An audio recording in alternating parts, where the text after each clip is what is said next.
አሜሪካና እስራኤል ዳግም በኢራን ላይ ከበባ መጀመራቸውን ተከትሎ ኢራን ምላሽ እየሰጠች ትገኛለች። እንግዲህ አንድ አምላክ፣ አንድ መሪ፣ አንድ ህዝብ ይዘን ወራሪዎችን ልክ እናስገባቸዋለን፣ እንዲጸጸቱ እናረጋቸዋለን እያለ ይገኛል። እስከ መጨረሻው አብራችን ቆዩ። የኢራን ጦር አዛዥ ሜጀር ጀነራል አሚር ሀገሪቱን ለመውረር ያሰቡ ሀገራትን ጥብቅ የተባለ ማስጠንቀቂያ ሰጥተዋል። በዛሬው ዕለት ጀነራሉም በሰጡት መግለጫ የኢራን ህዝብና መከላከያ ሰራዊቱ በጋራ በመቆም ጠላቶችን ድጋሚ ለመመከትና የማያዳግም እርምጃ ለመውሰድ ዝግጁ ነው ብለዋል። ኢራን አብዮታዊ ሙስሊሞች በህዝባችን የብረት ጥንካሬ በታጠቀው ኃይላችንና በሶስቱ የስልጣን አካላት አንድነት ወንጀለኛውን ወራሪ በድርጊቱ እንዲጸጸት እናደርገዋለን። የኢራን ጦር አዛዥ ሜጀር ጀነራል አሚር በዛሬው ዕለት የሰጠው ማስጠንቀቂያ ነው ይዤላችሁ የመጣሁት። አልሰማንም ብላችሁ ከስራ እንዳትባረሩ አስቸኳይ ጥብቅ መረጃ ነው፣ ሁላችሁም አዳምጡት። ለ5 ቀን ከስራ የቀረ ሰራተኛ ያለ ማስጠንቀቂያ ሊባረር እንደሚችል ተወስኗል። ከዓመታዊ እረፍትና ከተለያዩ ፍቃዶች ውጪ ለ5 እና ከዚያ በላይ የስራ ቀናት ከስራ የቀረን ሰራተኛ ያለ ማስጠንቀቂያ ከስራ ማሰናበት የሚያስችል አዲስ የህግ ትርጉም ተሰጥቷል። ታዲያ በአዲሱ ትርጉም መሰረት አንድ ሰራተኛ ያለ በቂ ምክንያት ለ5 ተከታታይ ቀናት ከስራ ከቀረ አሰሪው የጽሁፍ ማስጠንቀቂያ የመስጠት ግዴታ ሳይኖርበት የስራ ውሉ ማቋረጥ እንደሚችል ተነግሯል። ይህንን አዲስ የህግ ትርጉም እንዴት አያችሁት? ሀሳባችሁን ኮሜንት ላይ ጻፉልን። ፎሎ ያደረጋችሁ ቤተሰብ ይሁኑ። ያለ ፍቃድ ከስራ የምትቀሩ ሰዎች ያለ ምንም ማስጠንቀቂያ በቀጥታ ከስራችሁ እንድትባረሩ የሚያደርገውን አዲሱን ህግ ሰምታችሁታል ብዬ አስባለሁ። በርካታ ሰዎች እንግዲህ በውስጥ በኩል ስትጠይቁኝ ነበረ።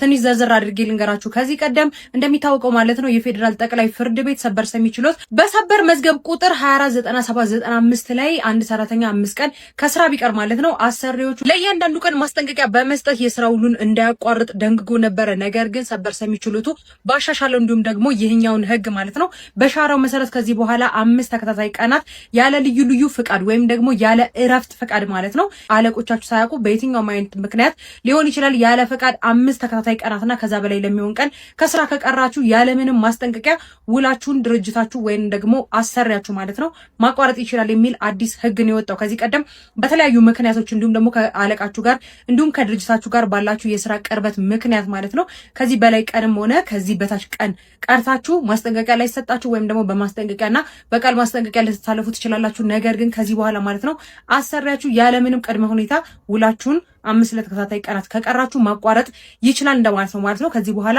ዝም ብለው ከስራቸው ለሚቀሩ ጓደኞቻችሁ ይህንን ቪዲዮ ሼር አድርጉላቸው። ዝም ብላችሁ ከስራ መቅረት አትችሉም፣ ልትባረሩ ትችላላችሁ ማለት ነው። በዚህ ጉዳይ ላይ መረጃዎችን የማገኝ ከሆነ አሁንም አጋራችኋለሁ።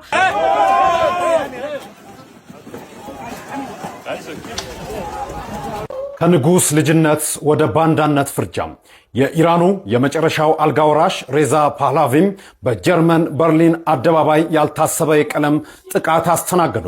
ይህ በቪዲዮ ላይ የምታዩት ቀይ ቀለም ዝም ብሎ ፈሳሽ አይደለም። በኢራናውያን ዘንድ የደምና የክህደት ምልክት ነው። ፓህላቪም በምዕራባውያን ዘንድ እንደ ወዳጅ ቢታዩም ለብዙ ኢራናውያን ግን አገሩን የካደ ባንዳ ናቸው። ለሀገሩ ያልበጀ ለሰው አይበጅም እንዲሉ በስደት እየኖሩ ስልጣን የሚናፍቁት ፓህላቪም ዛሬም ለኢራን ህዝብ የማይታጩ መሆናቸውን ይህ ጥቃት በግልጽ በአደባባይ አሳይቷል። የንጉስ ልጅነት ክብር አብቅቶለታል። በቀይ ቀለም የጨቀየው የፓህላቪ ጉዞ መጨረሻው ምን ይሆን?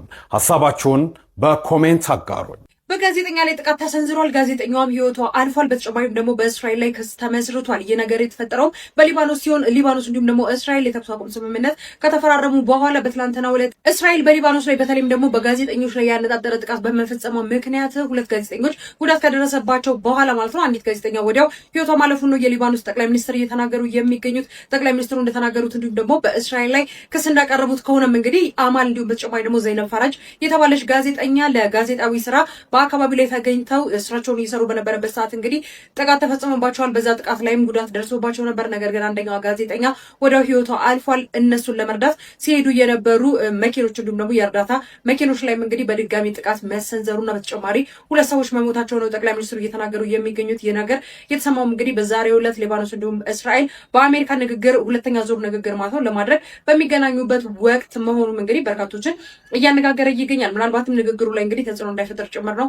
በርካቶች ስጋታቸውን እያስቀመጡ የሚገኙት። የሊባኖሱ ጠቅላይ ሚኒስትርም ይህንን ነገር በመናገር በእስራኤል ላይ ክስ አቅርበዋል። በጋዜጠኞች ላይ የተነጣጠረ ጥቃት እንዲሁም ደግሞ የተኩስ አቁም ስምምነቱን ሊሽር የሚችል ጥቃት ነው ሲሉም ጭምር ነው እየተናገሩ የሚገኙት። በእስራኤል በኩልም የተለያዩ መግለጫዎች ጭምር እየወጡ ይገኛሉ። ወደ አካባቢው ላይ እንግዲህ ማንም እንዳይደርስ ወይም ደግሞ በአካባቢው ላይ ማንም ሰው እንዳይሄድ ማስጠንቀቂያ ተደርጎ ነበር። ነገር ግን ያንን ማስጠንቀቂያ በመሻራቸው ምክንያት ነው ጥቃት የተሰነዘረባቸው የሚሉ መረጃዎች ጭምር ናቸው እየወጡ የሚገኙት። በዚህ ጉዳይ ላይ አዳዲስ መረጃዎችን የማገኝ ከሆነ አጋራችኋለሁ። የፕላስ ምልክቷን ታዲያ መጫናችሁን አትርሱ። መልካም ቀን ይሆንላችሁ። የታሸገ የሃይላንድ ውሃ የምትጠጡ ሰዎች በዚህ ሰዓት የተሰማ አንድ መረጃ ልንገራችሁ። እናንተ አካባቢ 1 ሊትር የታሸገ የፕላስቲክ ውሃ ስንት ብር ገብቷል? እንደሚታወቀው እንግዲህ በተለይ ከቅርብ ጊዜ ወዲህ በታሸጉ የፕላስቲክ ውሃዎች ላይ ከፍተኛ የተባለም የዋጋ ጭማሪ ተደርጓል። ታዲያ ይህም የሆነበት ምክንያት ከዓለም አቀፍ አለመረጋጋት ጋር የተያያዘ እንጂ የሀገር ውስጥ የምርት አቅርቦት ችግር አለመሆኑን የኢንዱስትሪ ሚኒስቴር ለመናኸሪያ ሬዲዮ አስታውቋል። እንደተባለውም አምራቾች ጥሬ ዕቃውን ከውጭ ሀገር የሚያስገቡ በመሆኑ በዓለም አቀፍ ሁኔታ ሳቢያ ግብአቶች በሚፈለገው መጠን እየተገኙ አለመሆኑ የተነገረ ሲሆን የዓለም ገበያ ሲረጋጋ ዋጋው ሊቀንስ እንደሚችልም ተነግሯል። በሙስሊሞች በአንድ ነገር እቀናለሁ ይላል። እርሱም ደግሞ እነርሱ ከኛ የበለጠ ጸሎት አድራጊ ናቸው ይላል። ይህ ሰው እንደሚናገረው ከሆነ ተመልከቱ። እዚህ ስብሰባ ውስጥ እንኳን ማለት ነው አንድ ሙስሊም ቢኖር እዛች ውጭ ላይ የሆነች የመስገጃ ቦታ ግድ ይኖራል። ምክንያቱም ይህ ሰው በሃይማኖቱ መስገድ ስላለበት ነው። በአቬሬጅ ብናየው አንድ ሰው ማለት ነው ሙስሊም ከሆነ በቀን 5 ጊዜ መስገድ አለበት። እኛን ተመልከቱን እስኪ በሳምንት 1 ጊዜ ቢሆን ነው እንግዲህ ፈጣሪያችንን የምናስታውሰው። እነርሱ ግን ማለት ነው እንግዲህ በየቀኑ 5 ጊዜ ቢያንስ ፈጣሪያቸውን ያስታውሳሉ።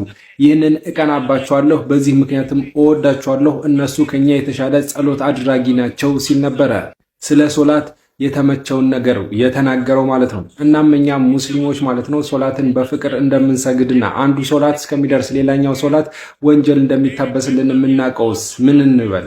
እስኪ በየኮሜንታችሁ ማሻአላህ አልሐምዱሊላህ እያላችሁ ደስታችሁን ግለጹለት።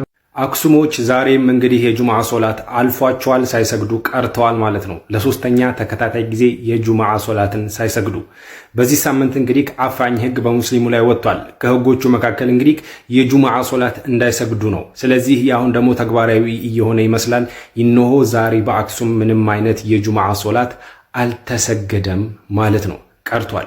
ያ ብቻ ሳይሆን ዛሬ በጸጥታ ኃይላቶች ማለት ነው እንግዲህ የተለያዩ ጫና ስለነበረ የተለያዩ የንግዱ ሱቆች የነበራቸው ሙስሊሞች ራሱ ሱቆቻቸውን እንዳልከፈቱ ነው የተነገረው። ሀሩን ሚዲያ ይዞት እንደወጣው ማለት ነው። እኛ ሙስሊሞች በጉጉት የምንጠብቀው የጁምዓ ቀን ለአክሱሞች ግን እንግዲህ የጨለማ ቀን ነው፣ የመዋከቢያ ቀን ሆኖባቸዋል ማለት ነው። እስኪ እንደው ሌላ እንኳን ማድረግ ባንችል እንደው ዱዓ እናድርግላቸው ጁምዓ በመጣ ቁጥር ማለት ነው። እንግዲህ ከአክሱም ይህንን ይመስላል። እስኪ ዱዓ እናድርግላቸው። ወሰላሙ አለይኩም።